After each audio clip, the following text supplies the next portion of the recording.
All right, let's talk about a problem that's costing drivers like you thousands of dollars and, honestly, just a ton of headaches. The modern car trap. You know, they're packed with more screens and gadgets than ever before, but are they actually getting any better?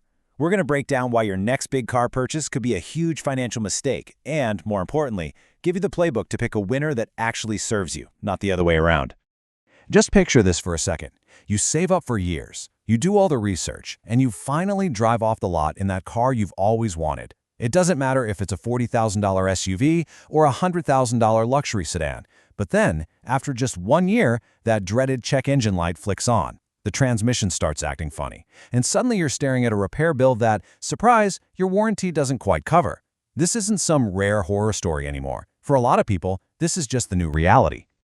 So, the big question is, why, right? How do we get here? How do these cars, packed with what looks like space-age technology, become so unreliable so fast?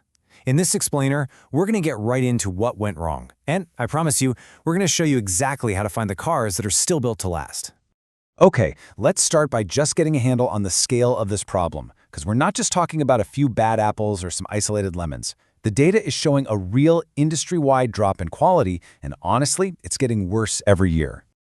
Now check this out. This chart from J.D. Power is, well, it's pretty startling. The industry average for problems in brand new cars just hit a record high, 204 issues for every 100 vehicles. Think about that. That's more than 2 problems baked into every single car rolling off the assembly line. And you want to know the #1 reason for this spike?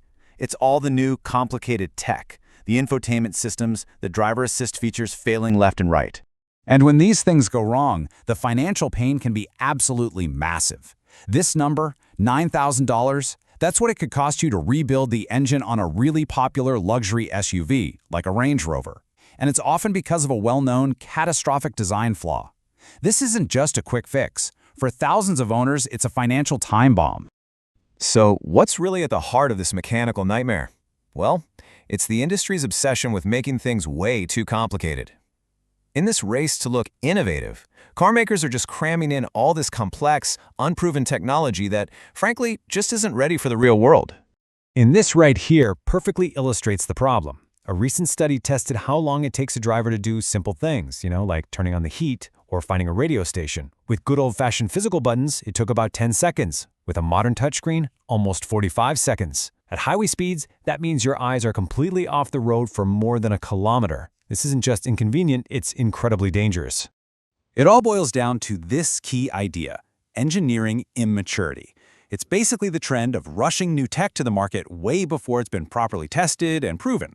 Those complex little turbo engines, glitchy electric car software, those confusing touchscreens, they get pushed out the door, and guess who becomes the unwilling beta tester who finds all the bugs? Yep, you do. But here's the good news. After all that doom and gloom, the tide is actually starting to turn. After years of complaints, both car buyers and safety regulators are finally pushing back, and the industry is being forced to listen and, bring back a little bit of common sense. This timeline really shows the turning point. We hit what you could call peak screen obsession back around 2020.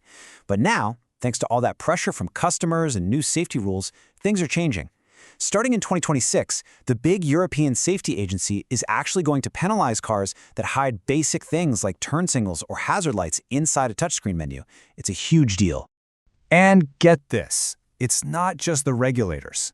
The car companies themselves are starting to admit they messed up. Volkswagen, which was one of the biggest offenders with these frustrating touch controls, actually came out and said, "We will not make this mistake again." I mean, when the company that helped create the problem admits it was a mistake, you know a real change is happening. So while some companies are busy relearning lessons they should have known all along, there are other brands that never forgot what their mission was in the first place. These are the ones that consistently put long-term, real-world reliability way ahead of flashy, short-lived trends. Just look at this data. While the rest of the industry is sitting at that dismal average of 204 problems, a brand like Lexus is way down here at just 151. That massive gap isn't some accident. It is the direct result of a deliberate, focused strategy on quality that they've been committed to for decades. What these brands have in common is a shared philosophy, that engineering maturity we talked about. Toyota is famous for perfecting its proven engines instead of constantly chasing risky new designs. Subaru builds incredibly robust all-wheel drive systems that just last forever. Honda is great at finding that smart balance. They add new tech, but they don't sacrifice reliability to do it. And Mazda, well, they are masters of elegant mechanical simplicity. They're not boring, they're just plain smart. So how do you take all this information and actually use it? How do you sidestep that trap and pick a car you can really count on? It all comes down to learning to think a little bit like a mechanic and knowing exactly what to look for. All right, here's your simple 5-step check. First, walk around the car and look at the body panels. Are the gaps between them even? Is the paint the same shade everywhere? This is how you spot a hidden accident repair. Second, always start the car when the engine is cold and just listen for any weird rattles or knocking sounds. Third, take a look at the exhaust. Any strange colors coming out of there are a big warning sign. Fourth, on your test drive, pay close attention to the transmission. The shift should be silky smooth, not jerky. And finally, find a few bumps in the road to test out the brakes and suspension. Now, let's talk about the absolute deal breakers. These are the red flags that mean you stop, you say no thank you, and you walk away immediately. If you see a continuous stream of blue smoke from the exhaust, that engine is burning oil. Big problem. If you see that temperature gauge start to creep up, the cooling system is on its way out.